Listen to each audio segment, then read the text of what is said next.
Accorder ce temps de présentation. Je vais essayer d'être concis et tout en étant macro. Donc une présentation en 7 points avec les volets du plan de relance et sa déclinaison, les cibles du plan de relance, l'organisation du plan de relance, ce que n'est pas le plan de relance, parce que je pense que c'est un point qui est très important à éclaircir, ce qu'est le plan de relance, mon rôle, et puis nous conclurons avec des questions et des réponses. Les dossiers qui sont déposés aujourd'hui ont autant de chances que ceux qui ont été déposés au tout début, en septembre, ou pas? Merci. Alors, il y a plusieurs modèles de dispositifs. En fonction du dispositif dans lequel vous allez vous insérer, et je pense notamment à deux dispositifs qui ont eu un fort succès. Le premier qui s'appelle Territoire d'industrie et le deuxième qui s'appelle Industrie du futur. Sur le premier Territoire d'industrie, les dossiers sont étudiés au fil de l'eau au regard d'une enveloppe. Au niveau régional, sur un premier filtre, ça rejoint ce que je vous expliquais tout à l'heure avec différents niveaux d'instruction et un parcours un petit peu complexe parfois dans les méandres administratifs du suivi d'un dossier. Ils sont étudiés dans un premier temps au niveau régional. Ensuite, ils sont cotés, labellisés, envoyés au niveau national pour une appréciation qui sera harmonieuse au niveau national.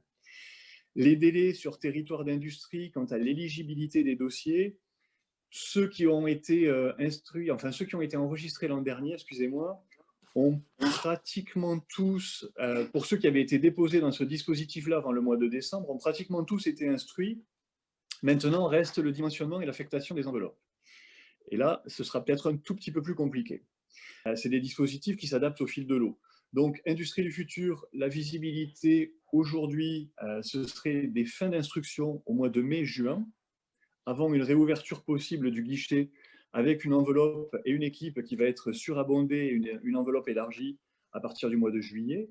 Donc, ça va vous permettre de préparer des dossiers pour le mois de juillet-août avec un petit peu plus de recul que comme ça a pu l'être précédemment sur le mois de décembre où tout le monde s'est précipité parce que l'enveloppe était, l'ouverture du guichet et la fermeture du guichet était prévue au 31 décembre, donc le délai était relativement restreint. Par contre, les délais d'instruction sont longs.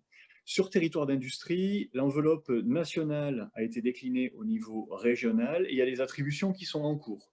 Donc, les lauréats sur l'enveloppe 2020 et 2021 devraient être notifiés dans les semaines qui viennent.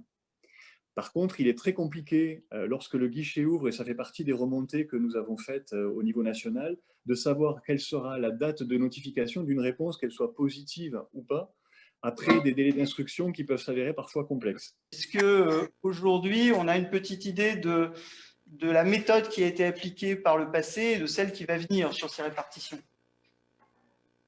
La méthode de répartition qui est arbitrée par le SGAR est une méthode de répartition au poids économique de chaque département. Lorsqu'une enveloppe est notifiée au niveau régional, elle est refractionnée en fonction du poids économique sur tous les départements. Donc la répartition est équitable, puisque c'est le poids économique et donc la présence d'entreprises sur le terrain qui fait que cette enveloppe est fractionnée. Il y a des réabondements au niveau national et ce dont je vous parle, ce sont les dispositifs qui sont des dispositifs industrie. Pour d'autres dispositifs, il y a une répartition qui n'est pas la même. Y a-t-il des exemples d'entreprises, des secteurs de services, par exemple dans le nettoyage, qui ont bénéficié des plans de relance? Et deuxièmement, par exemple, y a-t-il aussi quelle est la capacité de prendre des petits projets du type 5-10 000 euros pour financer toute partie de missions de conseil, par exemple sur la transition numérique? Alors, sur le diaporama que vous allez avoir, il y a des dispositifs de transition écologique, le remplacement de lampes d'éclairage, des dispositifs d'équipement de véhicules professionnels avec un impact environnemental relativement réduit, pour lesquels ces entreprises-là vont être et sont éligibles. Donc, quelle que soit leur catégorie, il faut bien vérifier les critères, je ne les connais pas par cœur, mais logiquement, ces entreprises, donc petites entreprises, sont éligibles à ces accompagnements-là.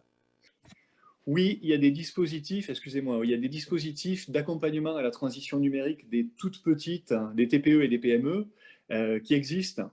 Je pourrais, si vous le souhaitez, vous envoyer les liens. Et alors, ce sont des accompagnements qui reposent essentiellement sur de l'ingénierie. Sur le diaporama que vous avez, il y a à la fin notamment un accompagnement sur le plan de déplacement, il y a un accompagnement sur la numérisation des TPE et des PME, qui sont dispositifs d'ingénierie ou en tout cas d'état des lieux et de pilotage de projets pour permettre aux entreprises, par une aide, alors il y a des chèques numériques d'un montant de 500 € me semble-t-il, pour permettre à l'entreprise de se numériser.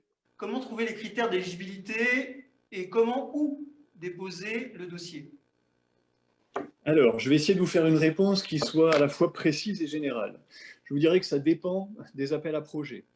Tout un dispositif qui s'appelle Démarche simplifiée, qui recoupe les données de différents intervenants de l'État, les impôts, l'identification avec un code RC, etc., qui sont automatiquement recoupés. Donc, ça vous permet de manière relativement simple, comme son nom l'indique, démarche simplifiée, de déposer un dossier de candidature. Ce n'est pas parce que c'est simple qu'il ne faut pas être précis.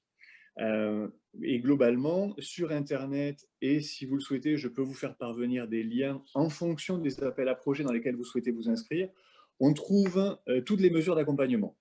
Parfois, on s'aperçoit que la cible d'un appel à projet, je pense notamment pour les grosses entreprises, des appels à projets de développement de l'hydrogène sur les bateaux, à titre d'exemple, les ETI étaient exclus, elles peuvent être incluses sur autorisation et sur dérogation de Bruxelles. Donc, si une ETI envisage de déposer un appel à projet, on peut faire modifier les règles et obtenir une dérogation pour que cette entreprise puisse déposer.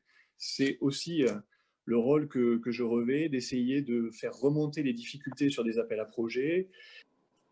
Alors, il y avait une question sur les règles d'attribution.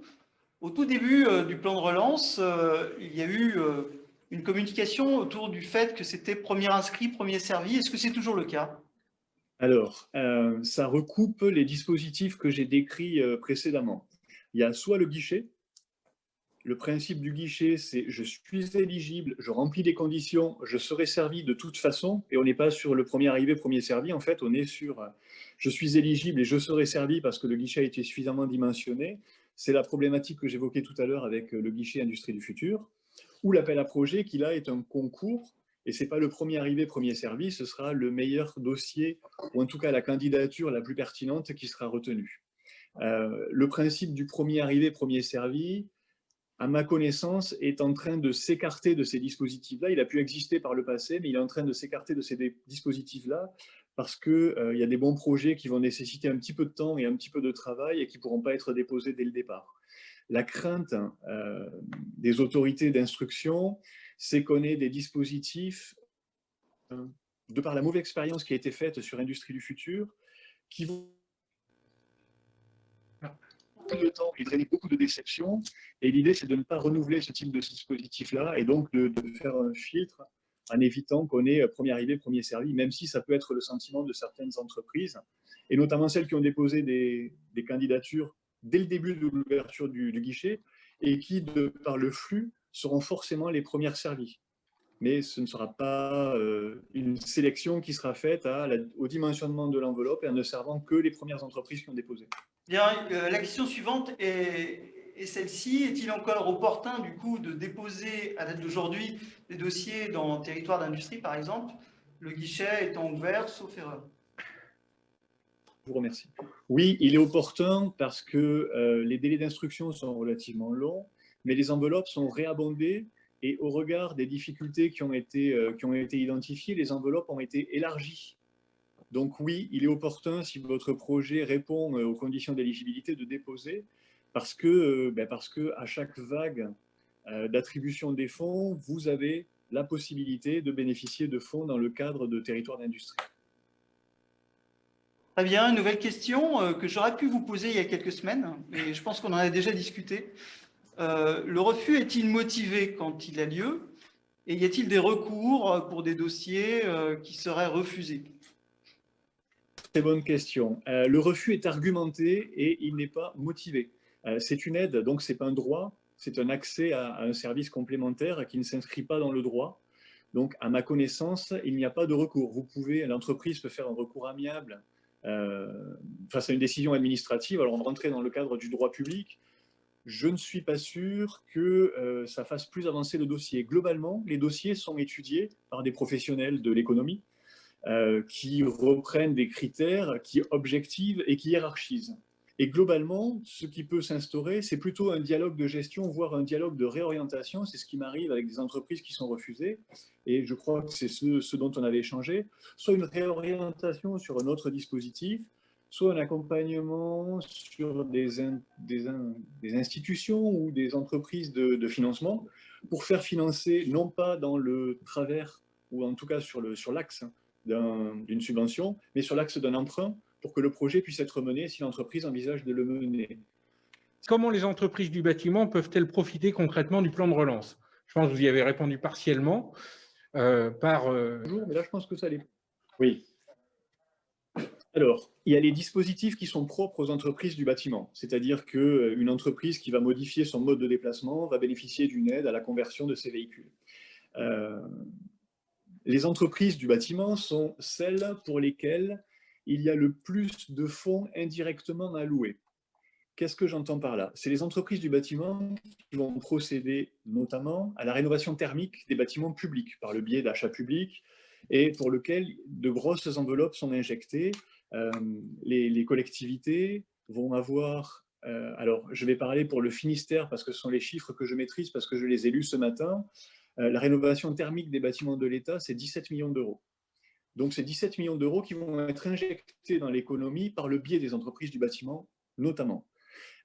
C'est le même principe pour ce qu'on appelle la DSIL, dotation de soutien à l'investissement local, pour les collectivités territoriales, qui par rebond vont investir cet argent dans l'économie locale et donc, c'est de la rénovation bâtimentaire, donc ça va bénéficier inévitablement aux entreprises du bâtiment.